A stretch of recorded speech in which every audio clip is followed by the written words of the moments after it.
दोपहर 2:30 बजे ज्योति को यह आदेश दिया गया कि वो विजय विक्रम सिंह का इंटरव्यू लें। मोहब्बत में जैसे लोग अंधे हो जाते हैं ना, तो ऐसे ही हमारे लिए सब एक बराबर हैं। सबको शुभकामनाएं हैं। नमस्कार, मेरा नाम है विजय विक्रम सिंह और आप मुझे देख रहे हैं फीफा फूज पर। Like subscribe.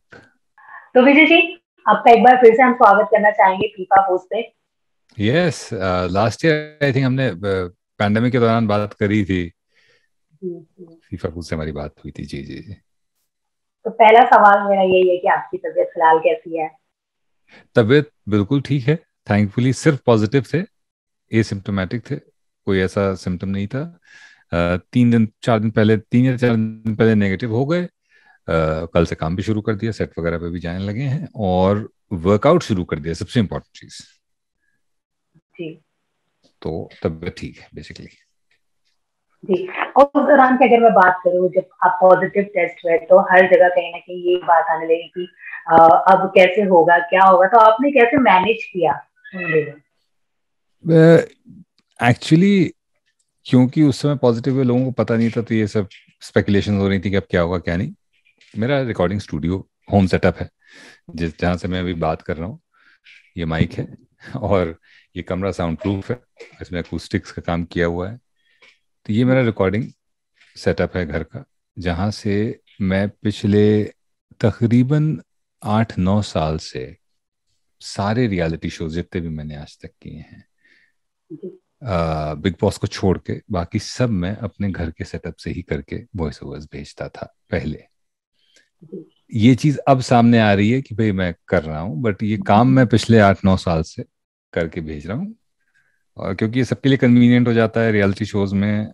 आपको पता होगा, जैसे जो ज़्यादातर रियलिटी शोज वीकेंड पे आते हैं, चाहे इंडियन आइडल हो गया, कोई भी डांस रियलिटी शो ले लीजिए, चाहे सिंगिंग रियलिटी शो, और सब कुछ उसमें बड़ा लास्ट मिनट होता है। तो उसमें अगर वॉइस आर्टिस्ट को स्टूडियो बुलाना पड़े और उसका वेट किया जाए, फिर स्टूडियो से वॉइस ओवर जाए, तो टाइम कंज्यूमिंग प्रोसेस है।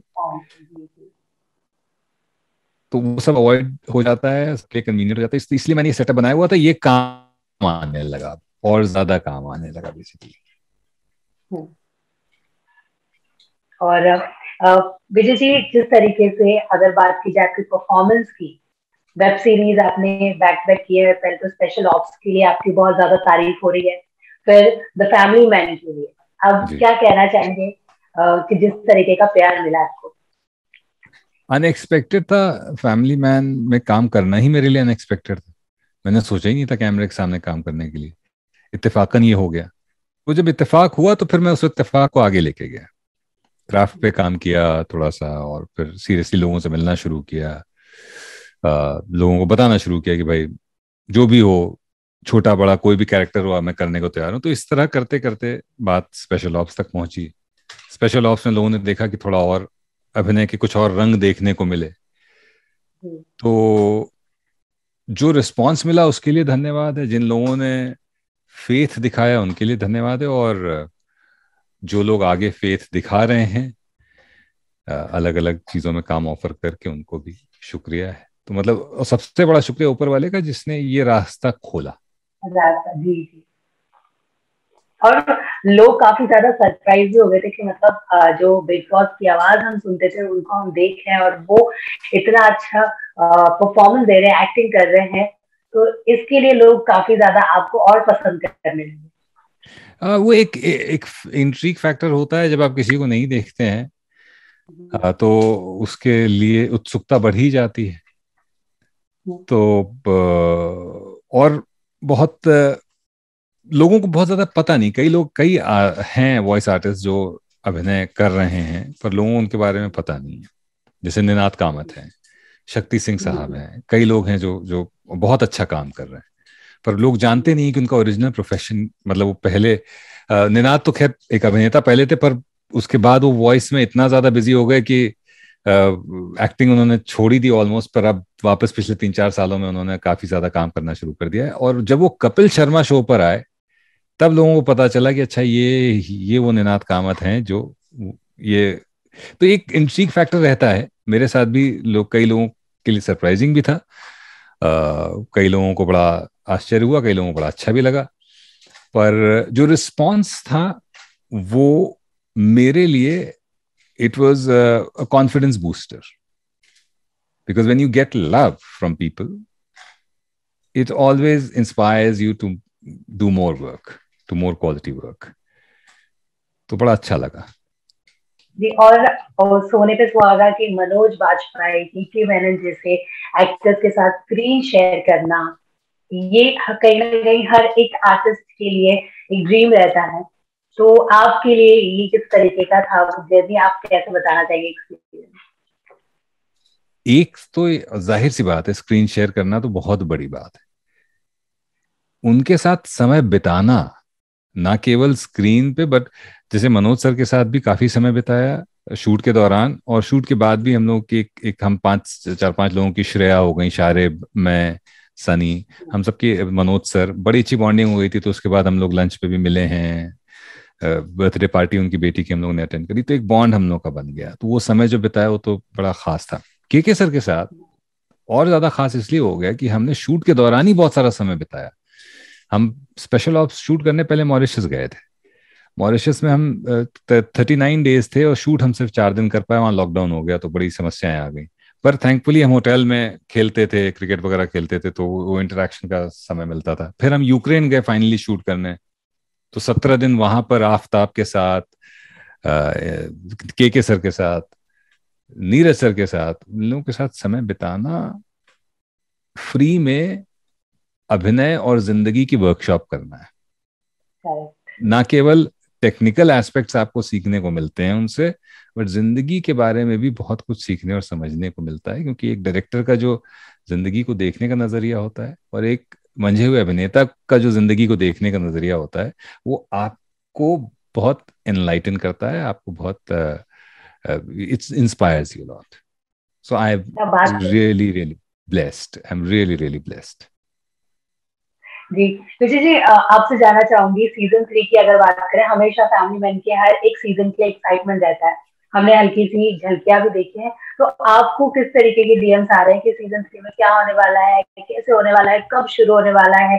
डेफिनेटली आते होंगे, क्या जवाब देते हैं और क्या प्रोसेस में है, कैसे शूट के बारे में क्या बताइए? जवाब तो यही रहता है कि हमको भी उतना ही पता है जितना आपको पता है। मतलब कोई भी जो मैसेज करता है मैं उसको यही कहता हूँ कि जितना आपको पता है सीजन 3 के बारे में, उतना ही मुझे भी पता है। तो अब अभी तो वो टीम जो है किसी और शूट में व्यस्त है, अब शायद वो खत्म कर रहे हैं वो शूट। उसके बाद शायद सीजन 3 पे काम शुरू होगा, तो अभी समय है सीजन 3 में। मुझे लगता है आना तो चाहिए, क्योंकि इतनी सक्सेसफुल फ्रेंचाइज है, इतना बड़ा शो रहा है और लोगों का बहुत प्यार मिला है। तो सीजन 3 आएगा ऐसी मेरी आशा तो है ही है। पर उम्मीद तो है ही है, पर कहीं ना कहीं लगता है कि प्रैक्टिकली भी ये होगा, सीजन 3 आएगा। पर कहाँ है वो, किस स्टेज पर है, कोई अंदाजा नहीं मुझे, एक अभिनेता के तौर पर भी। जी, बल्कि मैं आप खुल के नहीं बता सकते? नहीं, मैं जो मैं जानता हूँ वही मैं आपको बता रहा हूँ। मैं मिला भी था अभी राज सर से, राज डीके सर से, दोनों से मिला था। जी और उन्होंने भी बड़ा ऐसे ही कहा कि अभी तो पता नहीं, let's see it will come, let's see. तो मैं वही बता रहा हूँ जो मैंने सुना है। जी, फैंस को थोड़ा वेट करना पड़ेगा सब सारी चीजें ऑफिशियली होने के लिए। जी, विजय जी, आपसे ये जानना चाहूंगी, अब कितने वेब सीरीज के प्रोजेक्ट्स आपके पास आए हैं? क्योंकि जब लोगों ने आपका काम देखा होगा तो डेफिनेटली आपको अप्रोच किया होगा। तो कितने प्रोजेक्ट्स आए हैं, कितने कितने प्रोजेक्ट की आपने हामी भरी है, कैसे प्रोसेस में है सारी चीजें? स्पेशल ऑप्स के बाद ऐसा लगा था कि मतलब मैं बहुत ज्यादा बिजी हो जाऊंगा, फिर मेरे पास समय ही नहीं रहेगा। स्पेशल ऑप्स के 2 महीने बाद तक तो मेरे पास एक भी एक्टिंग ऑफर था ही नहीं। ये बड़ी कमाल की चीज है। तो ये एक एक्सपीरियंस रहा कि इस फील्ड में आपको हर समय कुआं खोदते रहना है, पानी की तलाश हमेशा करते रहनी है। आपको ऐसा लग सकता है कि ये होने के बाद अब तो सामने से, अब तो मैं छा गया हूँ। बहुत समय है छाने में। तो 2 महीने तक तो कुछ था नहीं। फिर ऑडिशंस बहुत सारे हुए, बहुत सारे लोगों ने इंटरेस्ट दिखाया कास्ट करने के लिए, बट वो फाइनल स्टेज तक, कास्टिंग के प्रोसेस के आखिरी दौर तक पहुंच नहीं पाई बातें। थैंकफुली अब जो है 2 चीजें फाइनलाइज हुई हैं जो हम लोग फेब एंड या मार्च से शुरू करेंगे। एक वेब सीरीज है, एक फिल्म है, और कुछ और चीजें हैं पाइपलाइन में, बातें चल रही हैं। लेट्स सी वो कहाँ तक मटेरियलाइज होती हैं। जी, होप सब कुछ अच्छा ही होगा। विजय जी, बिग बॉस की आवाज हमारे सामने और बिग बॉस की बात ना करें ऐसा हो ही नहीं सकता। बिग तो बॉस नरेटर वॉइस। ये तो क्या कहना चाहेंगे, ये सीजन को लेकर अभी एक्सटेंड हो गया है, मतलब 30th जैन को फिनाले है, तो कितना एक्साइटमेंट है और ये शो आपको कैसा लग रहा है? मुझे, देखिए मैं आपको बताऊं, मैं इस शो से जुड़ा था एक दर्शक के तौर पर पहले 3 सीजन। हाँ, हम्म, मतलब जो जो आज मेरे पास मैसेजेस जिस तरह के आते हैं, उस तरह की फीलिंग मैं अनुभव कर चुका हूँ पहले 3 सीजन में। यहाँ तक कि सीजन 3 में मुझे याद है, राजू श्रीवास्तव जब इविक्ट हुए थे तो मैंने कसम खाई थी कि मैं कभी नहीं शो देखूंगा। इस तरह का पागलपन भी किया। फिर सीजन 4 से हम जुड़ गए इस शो से, जो कभी उम्मीद नहीं थी, कभी सोचा भी नहीं था। पर जुड़ने के बाद एक ऑब्जेक्टिविटी आ जाती है। जब आप जुड़ जाते हो तो you you start looking at things differently. Hmm, तो मेरे लिए ये शो आज भी वही मायने रखता है जो सीजन 4 में मायने रखता था। वही एक्साइटमेंट रहती है। अभी फोन आया कि नहीं आया, अरे अभी तक सीजन के लिए फोन नहीं आया, हाँ फोन आ गया सीजन के लिए, तो वो उस दिन बड़ी वो एक खुशी की लहर रहती है। तो ये सीजन भी उस बाकी सभी सीजन्स की तरह है मेरे लिए, उतना ही एक्साइटिंग, उतना ही एक्साइटमेंट है।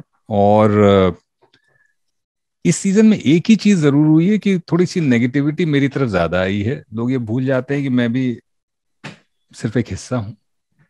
हम्म, अ, और कोई भी शो हो, आप किसी एक कैरेक्टर से ज्यादा रिलेट करेंगे दूसरे के मुकाबले, और आप उसके लिए ज्यादा फील करेंगे। पर इसका मतलब ये नहीं है कि आप उस गुस्से को या उस खुशी को किसी तीसरे इंसान पे उतारें इन अ नेगेटिव वे।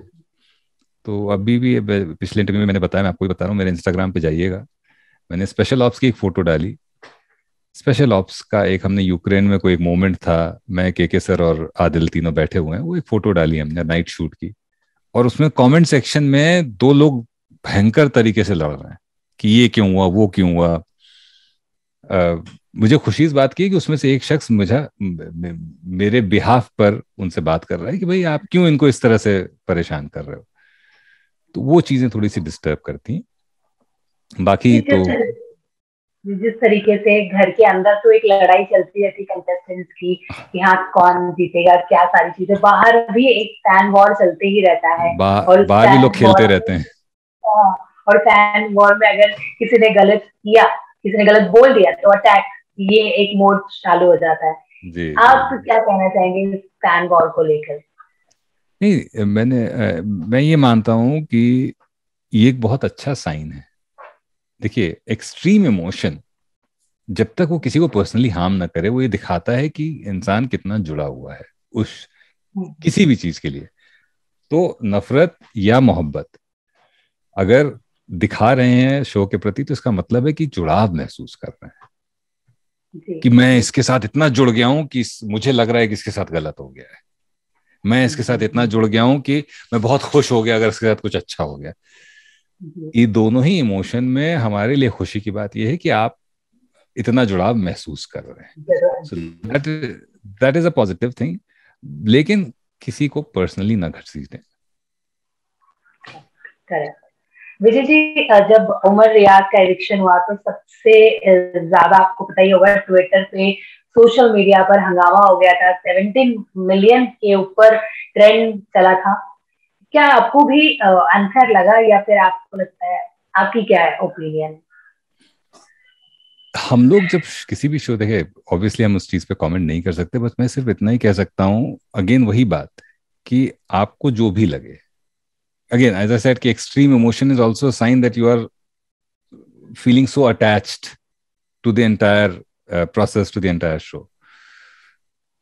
बस इतना ध्यान रखें कि जो सीमाएं हैं मर्यादा की, वो न लांघी जाएं।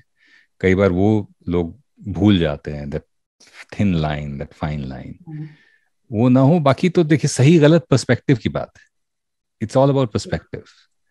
तो कहीं से खड़े होकर आपको कोई चीज गलत लग रही है, हो सकता है दूसरा इंसान कहीं और खड़े होकर उस चीज को सही महसूस कर रहा हो। तो that's a game of perspective, I will not get into that. आप पर्सपेक्टिव, आपके पर्सपेक्टिव का सम्मान है, पर बस पर्सनल ना हो। ये ध्यान रखें कि हर हर आदमी काम कर रहा है अपना अपना। जी जी।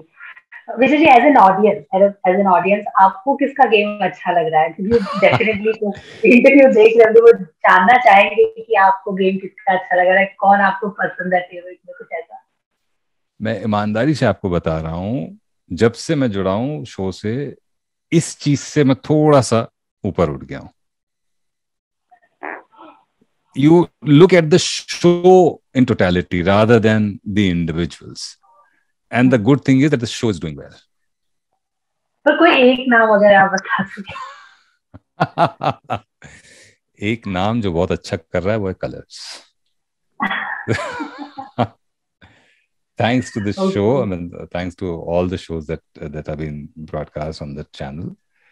But the only thing is, the good thing is that people are still, मतलब 14 सीजन हो गए सोचिए, उसके बाद भी लोग इस तरह का कनेक्शन महसूस करते हैं।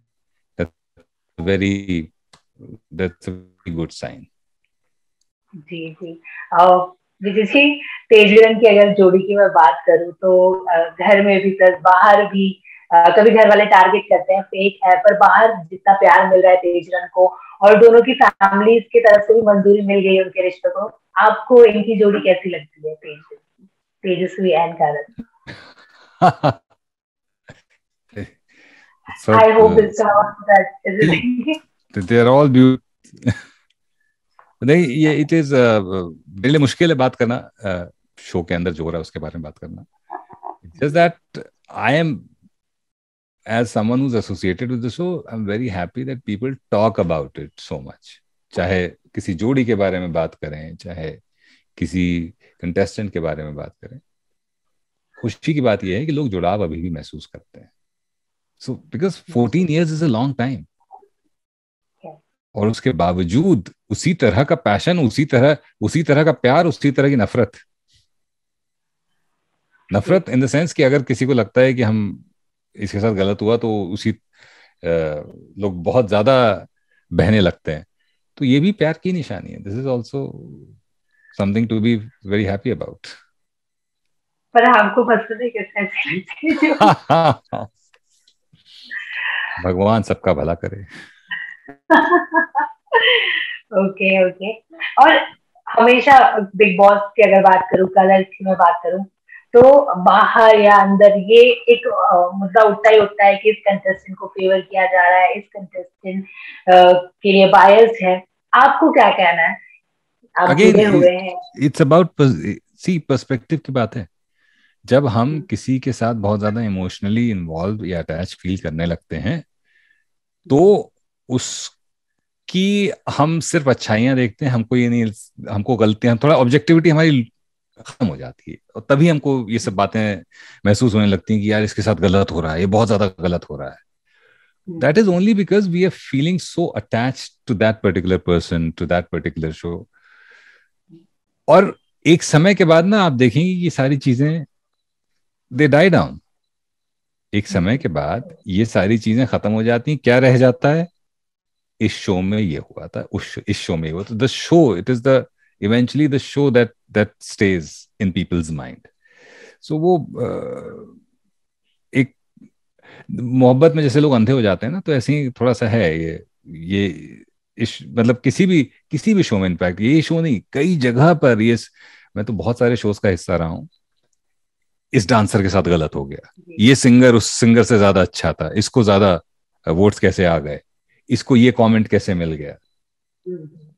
तो ये तो होता है, और वो सिर्फ इसलिए होता है कि लोग बहुत ज्यादा प्यार करते हैं, लोग बहुत ज्यादा जुड़ जाते हैं किसी के साथ, तो फिर उनको लगता है कि यही उसकी कमी उनको नहीं दिखाई देती।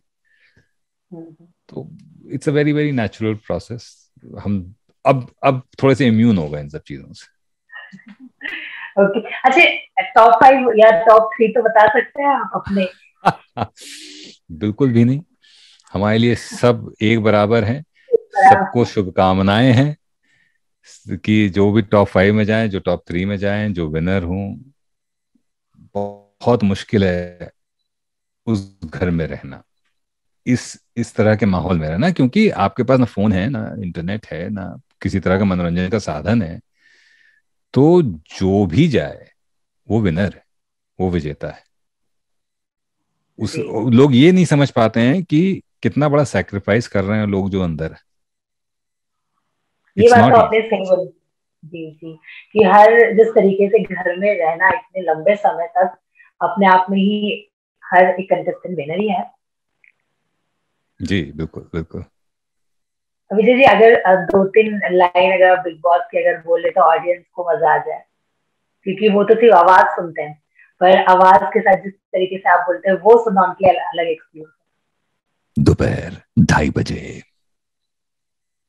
ज्योति को यह आदेश दिया गया कि वो विजय विक्रम सिंह का इंटरव्यू लें। है। Amazing, thank you so much Vikram ji हमसे बात करने के लिए। और होप आप जिस तरीके से एक्टिंग की दुनिया में आए हैं और आप इसी तरीके से आगे बढ़े और लोग आपको ढेर सारा प्यार दें। Thank you so much. Thank you Jyoti, thank you so much, it was a pleasure talking to you.